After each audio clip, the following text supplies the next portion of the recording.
નમસ્કાર દોસ્તો, એક હત્યાનો કેસ જે આખી દુનિયામાં ચર્ચાનો વિષય બન્યો છે। આશરે 26 વર્ષ પહેલા એક વ્યક્તિના પત્નીની હત્યા થાય છે અને 26 વર્ષ બાદ એ હત્યારો ઝડપાય છે।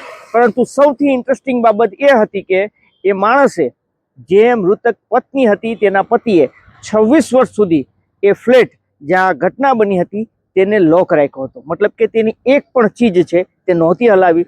તેને ભરોસો હતો કે આ ક્રાઇમ સ્પોટ છે તે આ સમગ્ર મામલે હત્યારા સુધી પહોંચાડશે અને તે હત્યાનો ખુલાસો કરશે। અને બન્યું પણ કંઈક એવું। 26 વર્ષ બાદ એ હત્યારો પકડાયો છે। આખરે કોની હત્યા થઈ હતી, શું કારણે થઈ હતી, કઈ રીતે 26 વર્ષ સુધી તે ફરાર રહ્યો અને કઈ રીતે 26 વર્ષ બાદ તેનો ભાંડો ફીટ્યો છે, આ તમામ મુદ્દે વાત કરીએ। વિડીયોની શરૂઆત કરીએ। નમસ્કાર દોસ્તો, હું છું દિલીપ મોરી અને આપ જોઈ રહ્યા છો નમસ્તે ગીર। આજની કહાની ઇન્ડિયાની નહીં પરંતુ જાપાનની છે। જાપાનનું એક નાગોયા કરીને શહેર છે।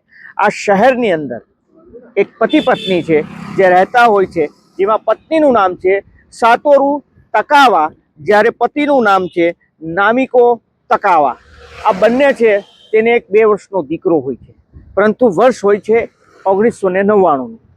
13 નવેમ્બર 1999ના રોજ સાકોરુ તકાવા છે તેની હત્યા થાય છે। સાંજના સમયે આ હત્યા થાય છે। તેનો બાળક છે તેની સાથે હોય છે। તેનો પતિ નામિકો તકારા છે તે જોબ ઉપર ગયો હોય છે। તે જ્યારે પરત ઘરે ફરે છે ત્યારે તેનું બાળક છે તે પોતાની મમ્મીની ડેડ બોડીને ત્યાં રડતું હોય છે। પોલીસને જાણ કરવામાં આવે છે। જાપાન પોલીસ ત્યાં પહોંચે છે। એ મહિલાની બોડીને પીએમમાં ખસેડે છે। ક્રાઇમ સ્પોટ હોય છે તેને કોર્ડન કરે છે અને તપાસનો ધમધમાટ શરૂ થાય છે। સવાલ એ હતો કે કોઈની સાથે આ લોકોને દુશ્મની નહોતી, કોણે તેની હત્યાને અંજામ આપ્યો છે। સવાલ એ પણ હતો કે માત્ર આ મહિલાની જ હત્યા કરી છે, બાળકને ટચ પણ નથી કરવામાં આવ્યો। આખરે ક્રાઇમ સ્પોટની તપાસ કરવામાં આવે છે। પીએમ રિપોર્ટ સામે આવે છે તો જાણવા મળે છે કે એ જે સેમ્પલ લેવામાં આવ્યા હોય છે એફએસએલએ, તેમાં એ જાણકારી મળે છે કે 5 નંબરનું બૂટવાળો વ્યક્તિ હતું, કારણ કે તેના બૂટના ફિંગરપ્રિન્ટ હતા, પરંતુ એ બૂટ મહિલાનો હોવાનું સામે આવે છે। પીએમમાં એ સામે આવે છે કે હલકા હાથોથી, મતલબ કે નરમ હાથોથી આ હત્યા થઈ છે, મતલબ કે કોઈ પણ હત્યારી છે તે મહિલા હોવી જોઈએ। આ 2 ક્લુ પોલીસને મળે છે અને ત્યારબાદ ત્યાં બ્લડના ધબ્બા પડ્યા હોય છે, જેમાં એક બ્લડ છે તે સાકોરુ તકાવાનું હોય છે, જ્યારે બીજા બ્લડના ધબ્બા છે તે હત્યારાના હોય છે, કારણ કે તેના ઉપર છરીથી ગળામાં વાર કરવામાં આવ્યો હતો અને હત્યારાને આ છરી હાથમાં લાગી હતી, તેના કારણે તેના પણ બ્લડ પડ્યું હતું અને એ બી પોઝિટિવ બ્લડ હોવાનું સામે આવે છે। પરંતુ સમય વીતે છે, 1 મહિનાનો સમય વીતે છે, પરંતુ હત્યારા સુધી પોલીસ પહોંચી નથી શકતી। આખરે આ જે સાકોરુ તકાવાના પતિ હોય છે નામિકા તકારા, તેને ફ્લેટની ચાવી પોલીસ સોંપી દઈ છે। એ એટલા સમય સુધી બહાર રહેતો હતો, મતલબ કે સામે ફ્લેટ ભાડે રાખીને। હવે તે ફ્લેટનો ઉપયોગ કરી શકે છે, કારણ કે કાનૂની પ્રક્રિયા પૂર્ણ થઈ હતી, પરંતુ હત્યારા પકડાયા નહોતા। પરંતુ આ જે પતિ છે નામિકા તકારા, તેણે એ ફ્લેટમાં રહેવાનું ટાળ્યું। એટલું જ નહીં, તેણે એ ફ્લેટમાં રહેવાનું ટાળ્યું, તે સામે બીજો ફ્લેટ ભાડે રાખ્યો અને આ ફ્લેટના જે માલિક હતા તેને કહ્યું કે તે આ ફ્લેટમાં રહેશે નહીં, પરંતુ આ ફ્લેટ કોઈને ન આપવામાં આવે। તે દર વર્ષે આ ફ્લેટનું ભાડું ભરતો હતો। અત્યાર સુધીમાં તેણે લગભગ 7 કરોડની આસપાસ ભાડું છે તે 25 વર્ષની અંદર ચૂકવી દીધું છે। સમય વીતે છે, પરંતુ ના તો પોલીસને આગળ ક્લુ મળે છે, ન તો હત્યારાનો પતો ચાલે છે। પોલીસ તપાસ કરતી હોય છે। છેલ્લા 25 વર્ષની અંદર 1 લાખ પોલીસ કર્મીઓ બદલતા ગયા અને તપાસ કરતા ગયા, પરંતુ સાકોરુ તકાવાની હત્યા કોણે કરી તેની કોઈને જાણકારી નહોતી। બીજી તરફ તેનો પતિ છે તે મીડિયાની ઓફિસે જતો હતો, પોલીસને તે કહેતો હતો કે તેની પત્નીના હત્યારાને પકડવામાં આવે। હત્યારા નહોતા પકડાણા। મીડિયામાં અવારનવાર આ ખબરો છે તે સામે આવતી હતી કે એક પતિ એવો પણ છે જેણે પોતાની પત્નીના હત્યારા માટે તેણે પોતાનો ફ્લેટ છે તે કાયમી માટે તેમાં નથી રહેતો। તે જે વસ્તુ પડી છે તે એમની એમ રાખવામાં આવી છે। તેને ભરોસો છે, તેને વિશ્વાસ છે કે એક દિવસ હત્યારો પકડાશે। બીજી તરફ પોલીસ પણ તપાસ કરતી હોય છે। 5000 સસ્પેક્ટેડ લોકો એ સમયે હતા જેને પોલીસે પૂછપરછ કરી હતી। અનેકના ડીએનએ સેમ્પલ લેવામાં આવ્યા હતા, પરંતુ મેચ નહોતા થયા। આમને આમ સમય વીતે છે અને બીજી તરફ આ જે પતિ છે તે હવે 55-60 વર્ષની ઉંમરનો થઈ ચૂક્યો હતો, કારણ કે તેની ઉંમર જે સમયે હત્યા થઈ ત્યારે 30-32 વર્ષની હતી, તેની પત્ની 28 વર્ષની હતી, દીકરો 2 વર્ષનો હતો, તે હવે 24 વર્ષથી 25 વર્ષનો થઈ ચૂક્યો હતો.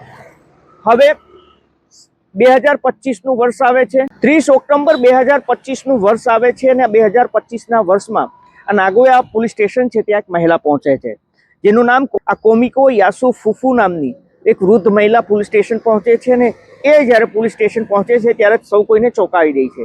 પોલીસ કહે છે કે શું કામ છે, તો એ કહે છે કે મારું નામ અહીંયાની જ હું છું અને મારું નામ કોમિકો યાસુ ફુફુ છે. આ કોમિકો યાસુ ફુફુ મારું નામ છે અને મેં એક હત્યાને અંજામ આપ્યું છે. પરંતુ પોલીસની વાત ગળે નથી ઉતરતી. પોલીસ કહે છે કે કોની હત્યા કરી, ક્યારે કરી, તો તે કહે છે કે 1999માં મેં હત્યા કરી છે અને આ હત્યા મેં અંજામ આપ્યા બાદ હું ફરાર થઈ ચૂકી હતી. પોલીસના હાથે હજુ સુધી નથી લાગી, પરંતુ મેં એક સાકોરુ તકાવા કરીને મહિલા છે તે સાકોરુ તકાવાની હત્યાને અંજામ આપ્યું હતું.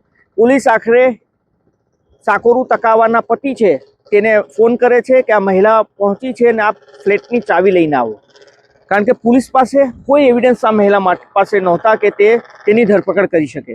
જેના કારણે પોલીસને એ ખબર હતી, કારણ કે સતત મીડિયામાં પોલીસને ચર્ચાનો વિષય હતી આ દેશની અંદર, કે આ એક પુરુષ છે જે પોતાની પત્નીને હત્યારાને પકડાવવા માટે તેણે હજુ સુધી એ ફ્લેટને બંધ રાખ્યો છે. આખરે ફ્લેટની ચાવી મંગાવવામાં આવે છે અને ત્યાં ફરી એક વખત પોલીસ સર્ચ શરૂ કરે છે.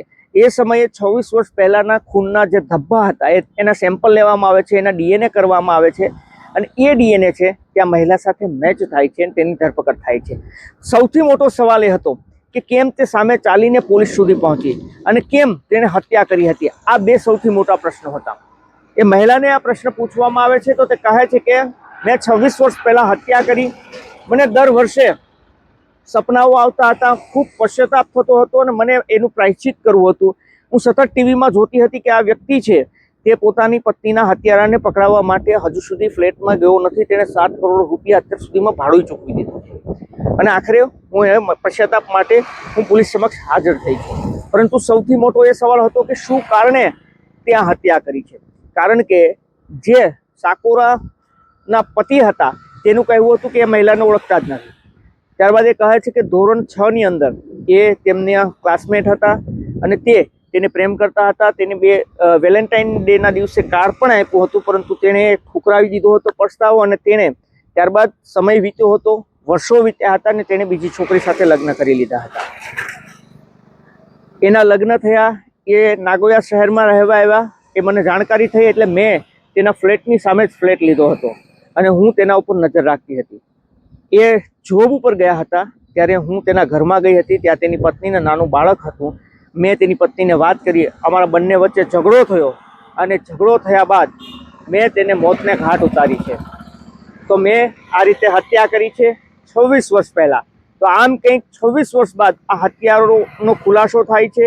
એ મહિલા હત્યારી છે જે પકડાય છે, પરંતુ 26 વર્ષ સુધી આ જે સાકોરાના પતિ છે તેણે 26 વર્ષથી આ ફ્લેટ છે તે ભાડે રાખ્યો હતો અને એ ફ્લેટની અંદર કોઈ પણ ચીજ ટચ નહોતી કરી અને 26 વર્ષ બાદ તેને સફળતા મળી છે. તો કંઈક આ કેસ છે જે 2025ના વર્ષમાં સૌથી મોટો ખુલાસો થયો હતો અને સમગ્ર વિશ્વમાં આ કેસ છે તેને ચર્ચા જગાવી હતી. આપનું શું કહેવું છે, આપનું શું માનવું છે, આપણને જરૂરથી કમેન્ટ કરીને જણાવજો. અમારો હેતુ કોઈને નુકસાન પહોંચાડવાનો, બદનામ કરવાનો નહીં. આપને સચેત અને જાગૃત કરવાનું છે કે આપ પણ સાવધાન રહો, સતર્ક રહો, સલામત રહો. ધન્યવાદ.